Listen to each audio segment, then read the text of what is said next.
Құрметті Баянғали аға, осы уақытқа дейін қаншама еңбектеріңіз, кітаптарыңыз бар. Бүгінде дәл қазір керемет сәтте сіздің керемет тұсаукесеріңізге куәгер болғалы отырмыз. Сіздің тарихи туған жер туралы «Сказ столетнего ситника» атты кітабыңыздың тұсаукесерін жасамас бұрын өзіңізден осы кітаптың шығу тарихы жайлы бір-екі ауыз сөзіңізді тыңдасақ қалай қарайсыз? Ассалаумағалейкум, құрметті бауырларым, құрметті туған елімнің азаматтары. Мен үшін бір үлкен қуанышты толқулығын көп уақыттан бері сіздермен бұлай шығармашылық кездесуде болған жоқпыз. Бүгін дәм жазып келгеніме қуанамын. Бүгін Алаштың ардақты ақыны, драматург, жазушы, ақын, импровизатор, манасшы, кинорежиссер, тележүргізуші, Қазақстанның еңбек сіңірген қайраткері, ауданымыздың құрметті азаматы Баянғали Таханұлы Әлімжановтың сыр сұхбат шығармашылық кешіне қош келдіңіз.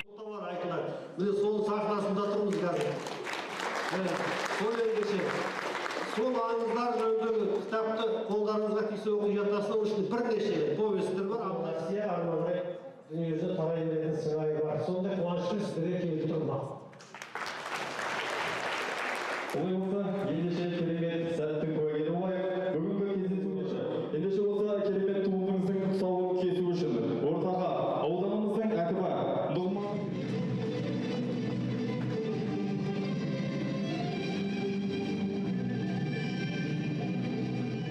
біздің елімізде үлкен тарихи уақиға, елім дейтін, ұлым дейтін, ел болмаса елім дейтін бұл қайдан туады деп қазақ жай айтпаған.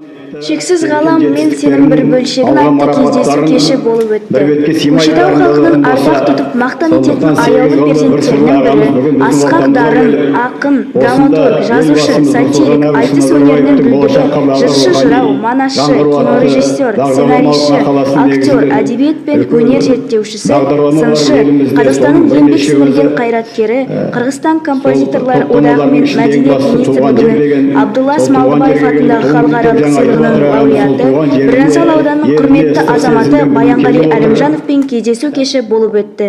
Елбасымыздың болашаққа бағдар рухани жаңғыру мақаласы аясында ұйымдастырылған бұл шараның шымылдығын аудан әкімі Нұғманов Ермек Бекенұлы ашты.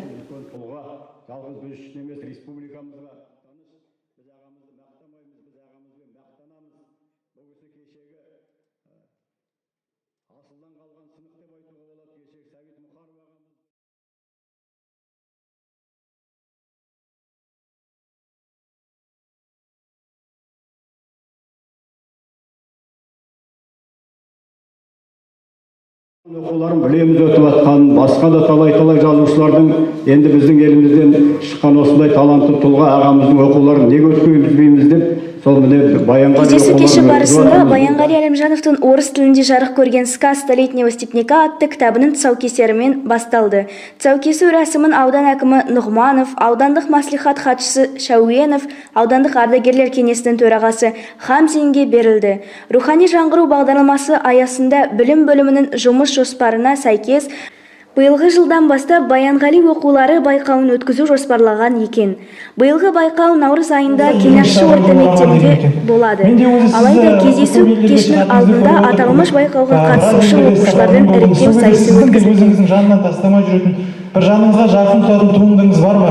Өзіңіздің немесе өзге ақынның қандай да бір туындысы болса айта кетсеңіз. Мақтанышпен басқа елге айтып жүретін өзіңіздің жаныңызға жақын тұратын туындыңыз. Біржан Сау туған топырақтан қанат қаққан ақан сері, үкілі ыбырай, балуан шолақ сынды дүлдүлдердің өнерпаздық өнегесін өрге өрлеткен, өркендеткен Баянғали әлемі өзгеше. Жазу өнерін, сыншылық, жыршылық, импровизаторлық өнерден мүмкіндігінше еркін меңгерген талант иесі. Кеш авторына мектеп оқушылары мен мұғалімдерінен сұрақтар қойылып, толыққанды жауаптар берілді. Қазаққа керек деген қазақтың жүрегін тербейтін жырдың көпшілігі менің сөзім деп солай қабылдаймын, аталарының сөзін солай айтып жүремін. Кириллицаны да білуіміз керек, оны да оқуымыз керек. Солай емес пе? Өйткені біз Абылайдан артық асырып айта алмаймыз. Абылай неге орысқа қосылған? Мына Қытайға қосылса, мына түрі бізбен ұқсайды, ұрпағым мынаған сіңіп кетсе, білінбей кетеді, жоғалып кетеді, жойылып. Мына орыстан түрін көрініп тұрады ғой. Қытайдың ноқтасы темір болса, орыс тілінің ноқтасы қайыс қойды бұған кірген. Мен сіздің бүгінгі тұсаукесерге «Сказ столетнего степняка» кітабын оқып, сол туралы баяндама жазып келген болатын. Бірақ сізге осы кітапты жазғаныңызға өте қуаныштымын. Кітап өте қызықты. Бір күннің ішінде 223 беттен тұрған кітапты оқығанда мен жаңағы ақсақал, Асанбай ақсақалдың бір ғасырлық ғұмырында қазақ елінің қаншама тағдырын сіз сол кітапқа сыйғызғаныңызға өзім таң қалдым. Жазушылар ақындары қатты уайымдаған сәтте Мұхтар Әуезовтен көмек сұрады. Сонда Мұхтар Әуезов егер оқылмайтын болса, онда қырғыз әдебиетінен өте көп бір бөлшек түсіп қалатынын білгендіктен олар Мұхтар Әуезовтен көмек сұрады. Онда Мұхтар Әуезов былай айтқан болатын. Онда біз Манас жырын қазіргі совет әдебиетіне келістіріп қайтадан жазайық. Сөйтіп Манас жырын құтқарып қалды. Тарихтан тағы да білеміз, Шоқан Уәлиханов зерттеді Манас жырын. Енді сіз қазір Қазақстаннан шыққан жалғыз манасшысыз. Осы Манас жырына қалай келдіңіз? Мен Шыңғыс Айтматов ағамыздың өзінің аузынан естіп едім айтқан. 52-ші жылы Қырғызда Бішкекте үлкен Брунзеде жиын болып, сонда ғылыми конференцияда Манас жырын пантүркістік, панисламистік, байшылдық, ұлтшылдық сарындағы жыр, сондықтан бұны аластау керек, бұны жабу керек деген әңгіме шыққанда, ол қырғыздар өздері де күрескен. Ол жалғыз Мұхтар Әуезов емес, Саяқбай Қаралаевтың өзі де дауға шыққан. Юнусалиев Болат деген қырғыздың профессоры да барлығы дауласып, әңгіме үлкен болған. Соның ішінде Әуезовтің еңбегі ерекше, ол өйткені анау қазақ ғалымы ғой. Және Әуезовтің беделі кездегі Совет одағындағы академик жазушы сөйтіп үлкен байсалды жауап беріп, Манастың біріккен нұсқасын жасауға мұрындық болған мұқан. Ана байшылдық жерлерін, жаңағыдай пантүркистік, андай-мындай деген жерлерін алып тастайық та, әр Манаштың айтқанынан бізге келетінін қосып біріктірейік деп, өте үлкен айла ғой тактика. Сөйтіп 4 томдық Манастың нұсқасы дүниеге келуіне себепкер болған. Сонда Айтматов айтып еді, қырғыз халқының басына қара түнек төніп тұрғанда ай маңдайлы бір қазақ шығып, қорға осылай сөйлеп, сонда жаңағы біздің Манастық халықтық сипатына баса назар аударып, жаңағы жеңіп шығуымызға үлкен себепкер болғанда, қырғыздың секретары терезені ашып далаға тосып тұрған қырғыздарға айғайлап, біз жеңдік, Манас халықтық болып қалды деп бүгін қырғыз тойлаған, ол еңбегін қырғыздар ұмытпайды. Сізге мынандай бір сұрағымыз бар. Жалпы балалар әдебиетіне жазған көптеген еңбектеріңіз бар. Оны оқып біліп жүрміз. Енді Паң Нұрмағамбет киностудиясын ашылды. Енді осы балаларға арналған фильмдер түсіру сіздің алда келешекте жоспарыңызда бар ма? Рахмет. Шыдамы дейді. Енді мен сізге сұрайын деген сұрағым, сіз бір қандай да бір шығармаңызды жазар кезде сізге бір оқиғалар немесе жан дүниеңіздегі құбылыстар әсер ете ме? Оқып отқанда өзінің жаны болады. Өлеңнің бағасы да сонда. Ол академик мақтады ма, басқа мақтады ма олай емес, адамның баласына жүрегіне әсер ету керек. Мен ана Жынды Қаратайдың қасіреті деген кітабым шықты, соны бір күні бір кластасын кездесіп қалды да, соның қолын бір сыйладым, сөмкемнен алып. Содан арада тағы бір 2 жыл өткеннен кейін кездескенде маған бүйтеді: Баянғали, ты тогда меня спас деді. Я прочитала твою книгу и захотела жить деді. Сұмдық сөз, ол сол кезде бірдеме бір күйзеліп баратты ма, басқа бір жоқ. Сенің кітабыңды оқып адам өмір сүргісі келсе, ол сенің тегін жазбағандығың. Солай ма? Міне сондықтан сізге айтады. Я, к сожалению, не прочитала вашу книгу ни одну, но я вижу, что вы замечательный человек, потому что в ваших устах мы слышим идеи дружбы. Вот в наши дни это очень актуально, когда в мире настолько неспокойно, чтобы действительно наш Казахстан всегда был примером дружелюбия, сплоченности и единым стремлением идти по пути хорошего развития. Всем счастья, здоровья. Большое спасибо вам, что вы к нам прибыли. Осы жетістікке жетудің талпынысыңыз неде, соны айта кетсеңіз? Шынымен тағдырына ризашылық қылып, сосын ақырын аяңдап, алла басып жұмыс істей береді. Таңертең тұрған бетте көбіне таңертең жұмыс істегенді жақсы көремін.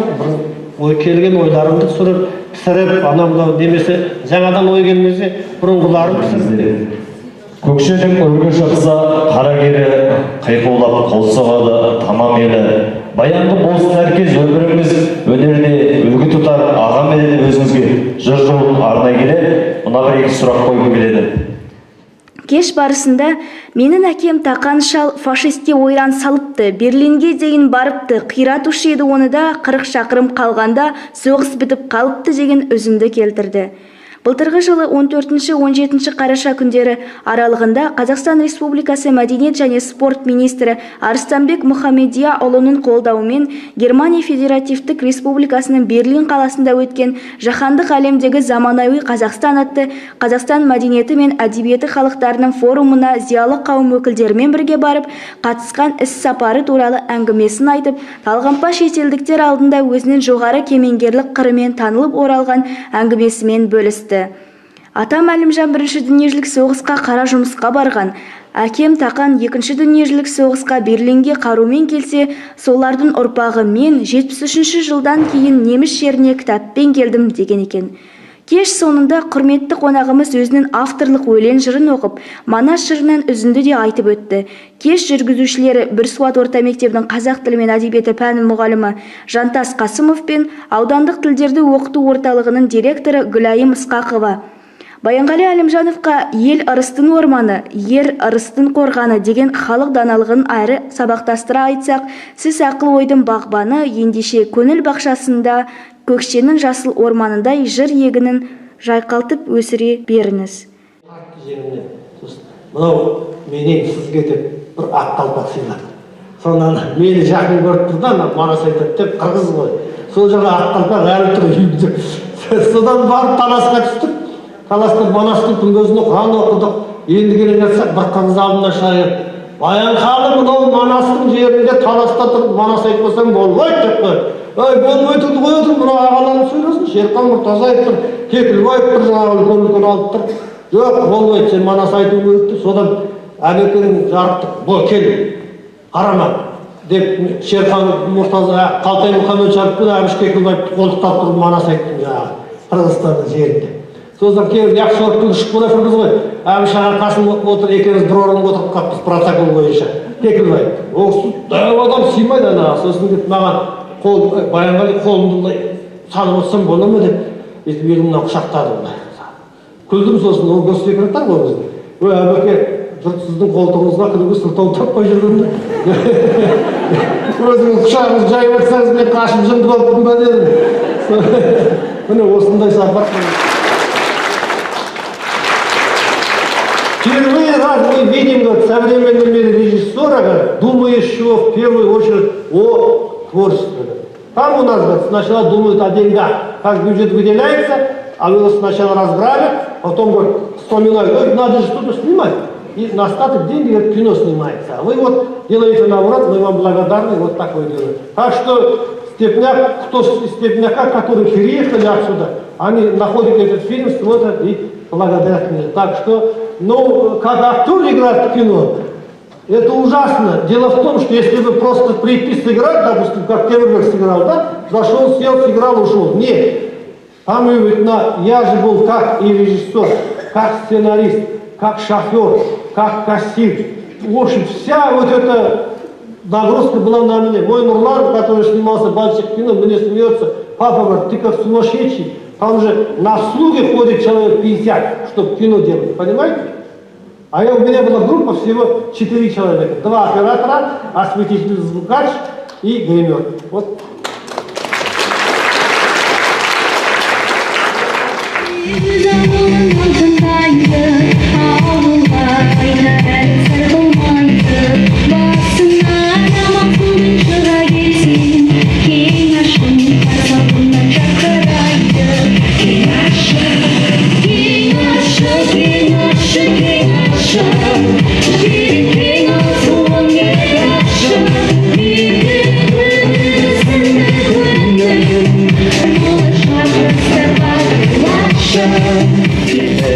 Жаныңды жадыратып шуақ берген, жарықтық жанып тұрған шандай еді. Кең ашық, кең ашық, кең ашық, жерің кең асуың ек ашық, үйрек бүгілгісін күннің, болашақ жастарға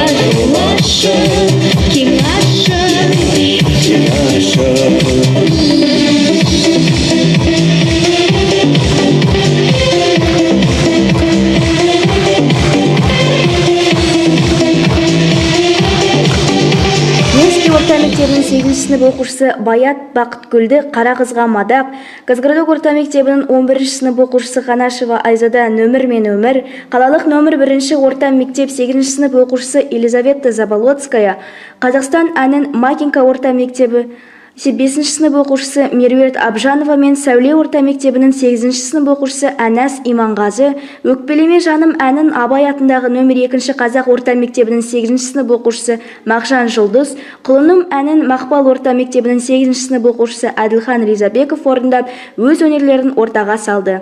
Сонымен қатар әнін Нұрлан Әлімжанов, ал сөзін жазған Баянғали Әлімжанов, Кенашшы әнін аудандық мәдениет үйінің қызметкері Аязбек Қайыров пен Кенашшы орта мектебінің оқушысы Маман Аяжан орындады. Аудан әкімі Нұғманов пен құрметті қонақ Баянғали Әлімжанов марапаттау рәсімін ең алдымен Баянғали оқулары байқауына қатысқан жас жеткіншектерден бастады.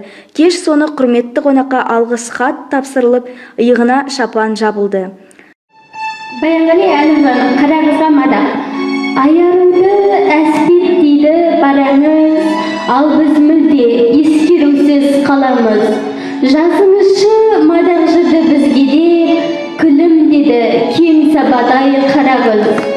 Адам ұлы аяласын әппәқтер, әппәқ қызды иладақтап таппақ жер. Сұлулыққа сүйсінеді әркімде, мықты болсаң қара қызды мақтап көр.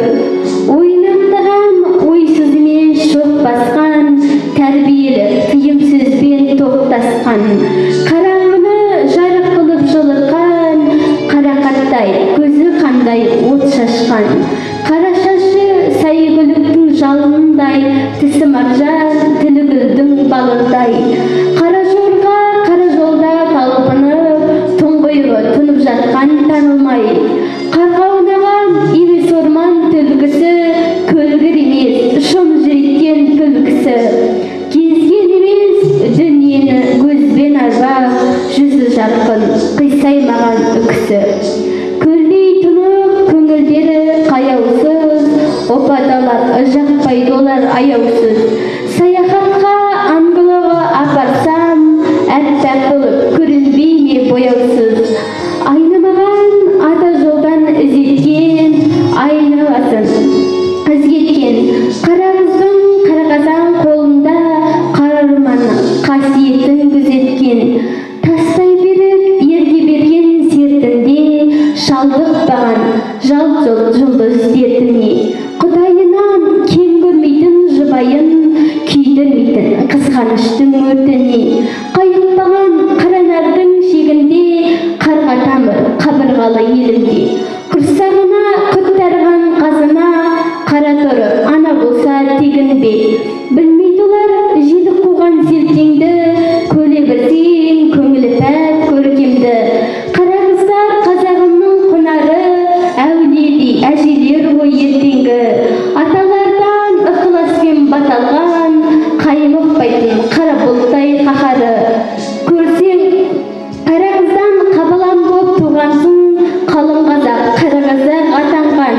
Шындық осы қоса енді әзілді, қағидаға қайшы келер қазіргі. Инеліктей әппағының әлемнің, мама қыздар, қара қыздар қадірлі. Құдай білер шеттен шығып тасқанды, халық сүймес халқынан асқанды. Бірінші орын, екінші орын, үшінші деп нөмірлер тарих жазу басталды. Неге сонша құмар болдық нөмірге, өкім айтып өтіп кеткен өмірге. Нөмірге өмір сыйлайды ғой, ойлап көр, көнбейді ғой, көңілге де, ілімге. Миллиондап адамды айдап қасапқа өртеп, ота дән қалдырмай масақта жаулап алып, жалмап жұтқан жан жағын, тарихты тек біріншілер жасап па? Не бір ғажап ерлер өткен ерлеп, айта алмайсың бірін ауыр жеңіл деп. Ақиқатқа жетесің бе? Ойлап көр, аталарды, аналарды өмірлеп. Желп-желпеткен жер жаһандық желікпен, естен танып, есеп болған, еріккен, жарнамаға жанын сатқан жайсаңдар, нөмір құмар, орын құмар. Неліктен? Нөмірлеумен түсінбессің заманды, нөмірлейлік поездарды, вагонды, нөмірлеген концлагерді. Гулақтап, нөпірлеуге болмайды ғой адамды. Ақыл ойға, әділетке жүгінші. Дүниенің шексіздігін ұғыншы. Әрбір адам қайталанбас құбылыс. Әрбір адам өз орнында бірінші. Рахмет. Қызым батыр қыз екен. Өте қиын өлең, түсінуге де қиын өлең. Осылардан бір шыға бастады. Біржан Сал бабамыздың аруағы сізді әрі қарай да қолдап, желеп-жебеп жүрсін демекпіз, деп кешті аяқтады.